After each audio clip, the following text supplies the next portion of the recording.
Saudara siswa Madrasah Ibtidaiyah Negeri 27 Aceh Besar menunjukkan bakat seni mereka dalam ajang piasan seni tahunan.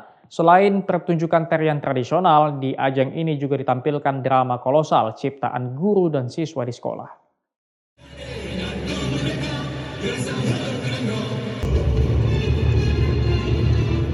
Sebanyak 839 siswa-siswi Madrasah Ibtidaiyah Negeri 27 Aceh Besar menampilkan berbagai pertunjukan seni budaya dalam ajang piasan seni yang digelar setiap tahunnya.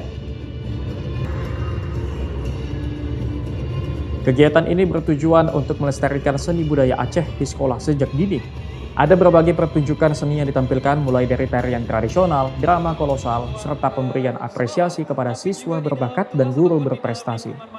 Berbeda dengan piasan seni sebelumnya, piasan seni keempat kali ini, Min 27 Aceh Besar melakukan hak cipta untuk tarian rentak sige ciptaan guru dan siswa di sekolah. Semua anak diberi ruang, semua anak diberi kesempatan, sehingga tidak ada lagi yang namanya anak itu nggak mampu, anak itu nggak bisa. Karena ketika kita kasih ruang dan kita mau membimbing, membina mereka, insya Allah mereka bisa. Madrasah Ibtidaiyah Negeri 27 Aceh Besar tak hanya unggul dalam bidang akademik, tetapi juga mengedepankan kegiatan ekstrakurikuler terutama dalam bidang seni dan budaya. Selain itu, ada juga 10 buku karya siswa yang dipublikasikan. Diharapkan Min 27 Aceh Besar bisa meningkatkan mutu pendidikan dan prestasi. Nova Misdayanti, Kompas TV Aceh Besar Aceh.